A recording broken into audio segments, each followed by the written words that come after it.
नमस्कार, आप देख रहे हैं सूचना दर्पण न्यूज। तो आइए इस खास प्रोग्राम में खास मुलाकात के साथ हम आपको गांव शहर से लेकर हर क्षेत्र की समस्याओं व वहां के विकास कार्यों को लेकर रखते हैं अपडेट। तो चलिए आज हम आपको रूबरू करवाते हैं खास खबर से। सूचना दर्पण न्यूज से किशन सोलंकी। हम अभी पहुंचे हैं ग्राम पंचायत मुंडला बिसोती, जिसके वर्तमान सरपंच है विकास जी मीणा, और उनके जो प्रतिनिधि उनके पिताजी है नंद किशोर जी मीणा, वो हमारे साथ है। उनसे हम बातचीत करेंगे जैसे ग्राम पंचायत के मुद्दों की और विकास की बात करें तो जैसे रोडें हैं, शिक्षा है, पेयजल है, इनके प्रति बातचीत करेंगे और इनसे जानकारी लेंगे कि आपको यहाँ की जनता ने सरपंच पद पे चुना था और लगभग आपका जो कार्यकाल है वो कांग्रेस की सरकार में निकला है, और वर्तमान में बात करें तो राजस्थान में भाजपा की सरकार है। तो इनसे बातचीत करेंगे कि कांग्रेस की सरकार में क्या क्या विकास करवा पाए आप, और भाजपा की सरकार है वर्तमान में क्या क्या कर पाएंगे। सरपंच साहब नमस्कार। नमस्कार सर। सरपंच साहब, सबसे पहले तो आप अपना एक राजनीतिक परिचय बताइए कि राजनीति में कब से इंटरेस्टेड है? राजनीति में से तो हमारा परिवार ही शुरू से ही है जी। 2 बार तो जिला परिषद के चुनाव लड़ ले हमारे भाई साहब जी। 1 बार सरपंच भी रह गए हुए 89 में। बिल्कुल। और उसके बाद में जब ये एसटी की सीट आई तो मेरे बच्चे को इन्होंने जिता दिया गाँव। बिल्कुल बिल्कुल, बहुत ही अच्छा। क्योंकि कुल मिला के सरपंच साहब ये मान सकते हैं कि एक विरासत में मिली हुई राजनीति अपने चलती आ रही पीढ़ी दर पीढ़ी। बहुत ही अच्छा। तो जैसे सरपंच साहब बात करें अपनी ग्राम पंचायत मुंडला बिसोती की, तो अपने सरपंच बनने लगभग आपका 4 साल का कार्यकाल निकल चुका है। ठीक। तो इसके अंदर अपने ग्राम पंचायत में शिक्षा का स्तर कैसा है? शिक्षा का क्या रुझान है? शिक्षा का रुझान ठीक है। हाई सेकेंडरी स्कूल है इस गांव में, और जो बाकी के 7 गांव इस पंचायत में लगते हैं। बिल्कुल। वहाँ सब में वह मिडिल स्कूल है, 8वीं तक का स्कूल है। बिल्कुल। और यहाँ 12वीं तक का स्कूल है, तो 12वीं तक यहाँ के बच्चों को, लड़कियों को बाहर नहीं जाना पड़ता है, यहाँ पढ़ाई कर लेते हैं। बिल्कुल बिल्कुल। तो जैसे बात करें सरपंच साहब अपने विद्यालयों की, तो अपने जो इस ग्राम पंचायत मुंडला बिसोती के जो रेवेन्यू विलेज गांव है, तो उनके जो विद्यालय है, कभी आपने जाके निरीक्षण किया? उनके अंदर ऐसी कोई कमियां नजर आई आज दिन तक आपको? कोई स्टाफ की कैसी? ये बात तो ठीक है। बिल्कुल। स्टाफ की हर स्कूल में कमी है। बिल्कुल। अभी एक हरनौदा गांव है तो उसमें बाउंड्री नीति, बिल्कुल, जानवर चढ़ते रहते थे। बिल्कुल। तो मैंने अभी जिला परिषद से नहीं, डांग योजना से, बिल्कुल, डांग योजना से 10 लाख रुपए से उसका बाउंड्री बनवाई है। बिल्कुल। और वो बन के कंप्लीट हो गई। अब उसमें कोई जानवर वानवर घुसने का वो नहीं रहेगा। बिल्कुल बिल्कुल, बहुत ही अच्छा। तो सरपंच साहब, एक केंद्र सरकार की योजना है नरेगा। नरेगा के अंदर आपने लोगों को रोजगार कितना दिया आज दिन तक? चल ही रहा है। अभी भी आप देखते हुए आए हैं कि अभी भी नरेगा चला हुआ है। जी जी। तो इस गर्मी में 1.5 महीने से रेगुलर नरेगा चल रहा है। हर साल ही गर्मी में, क्योंकि गर्मी में खेत खाली होते हैं, उसमें तो गर्मी में नरेगा चलता है। जी जी। तो बात करें जैसे सरपंच साहब नरेगा के अंदर जो पक्के और कच्चे वर्ग का जो 60-40 का रेशा है जी, इसके अंदर आपके साथी जनप्रतिनिधि है, मैं उनसे और भी मिला हूँ, लेकिन जो इसका माल मटेरियल का जो बजट है वो समय पे नहीं आने के कारण जो ग्राम पंचायतों में जनप्रतिनिधि विकास करवाना चाहते थे वो करवा नहीं पा रहे हैं। इस पे आप क्या कहेंगे? वो आपकी बात बिल्कुल सही है जी। जो वो रेशा है उससे सरपंच लोगों को काम कराने में काफी दिक्कत होती है, नहीं होना चाहिए जी। क्योंकि सरपंच साहब अब की बार देखने को मिल रहा है इस कार्यकाल के अंदर लगभग 1.5 साल 2 साल लगभग मान के चलें तो कोरोना में जो इनका कार्यकाल आपका है उसके अंदर निकल गया कोरोना, फिर चुनाव चलते रहे लगभग। तो जो अब की बार देखने को मिल रहा है जैसे सरपंचों ने, जनप्रतिनिधियों ने जैसे जनता से वादे किए से ये करेंगे, क्योंकि उस टाइम चुनावी दौर होता है तो उस टाइम हर आदमी बात करता है। तो लगभग यूं लग रहा है कि जैसे अब की बार खरा नहीं उतर पा रहे हैं अपने वादाओं पे जो जनप्रतिनिधि सरपंच है। इस पे आप? जी सर, आपने ये बिल्कुल सही बात बोली। बिल्कुल। 2 साल तो कोरोना में निकल गए। बिल्कुल। उसके बाद में 2 चुनाव, विधानसभा और लोकसभा के चुनाव आ गए। बिल्कुल। अब देखो, अब कार्यकाल भी 4 महीने का बाकी बचा है, तो अब सरकार क्या सोचती है, तो इस वजह से हम पब्लिक को जवाब नहीं दे पा रहे भाई। उस हिसाब से जो हमने सोचा था ना वो काम नहीं हो पाया। बिल्कुल पंचायती के जी अंदर। जी।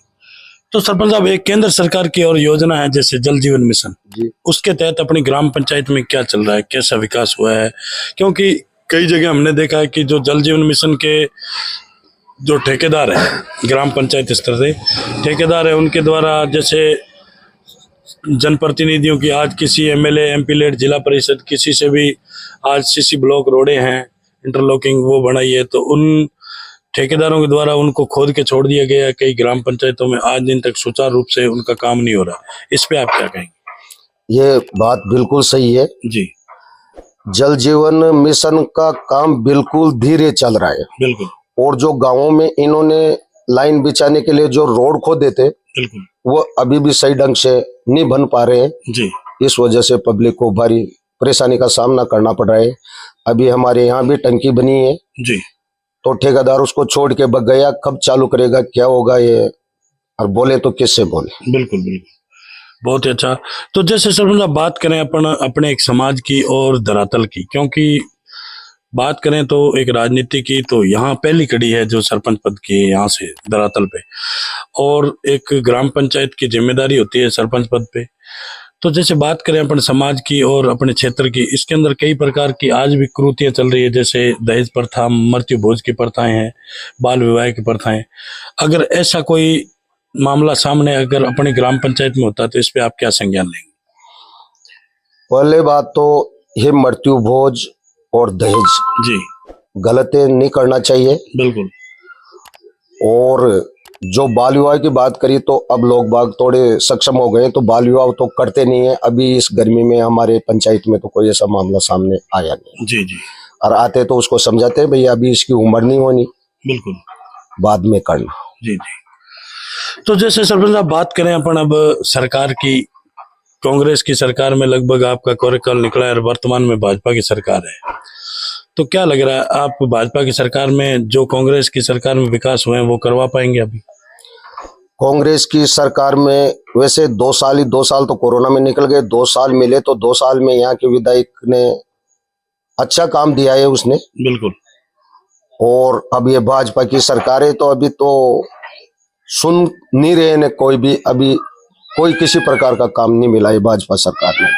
क्योंकि बात करें सरपंच साहब अपने स्टेट के जो मुख्यमंत्री है भजन लाल जी शर्मा, वो बता रहे हैं कि जैसे भाजपा की सरकार है, डबल इंजन की सरकार है राजस्थान में, तो क्या लग रहा है आपको कि जो आपने जनता से वादे किए वो पूरे करवा पाएंगे इस भाजपा की सरकार में?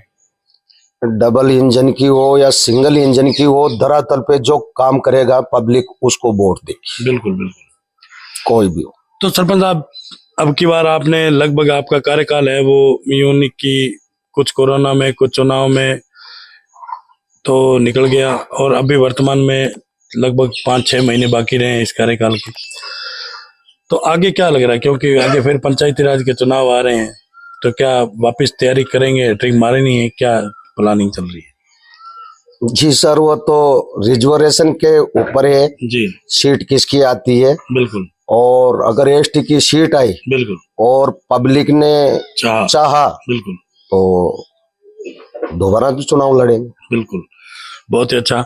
तो सरपंच साहब लास्ट सवाल है मेरा आपसे कि हमारे देश के जो प्रधानमंत्री है मोदी जी, उनका एक सपना था कि देश को भ्रष्टाचार मुक्त बनाना है, और लगभग अब की बार तीसरी बार उन्होंने हैट्रिक मारी है, तो आपको क्या लग रहा है? क्योंकि आप लंबे समय से राजनीति में आपके परिवार से चलते आ रहे हैं, आपको क्या लग रहा है कि भ्रष्टाचार मुक्त हो रहा है या बढ़ रहा है?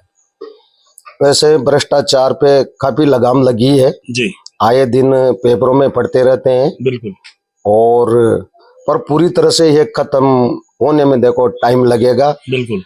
पूरी तरह से भ्रष्टाचार, हर विभाग में भ्रष्टाचार तो है ही सही। बिल्कुल बिल्कुल, बहुत ही अच्छा।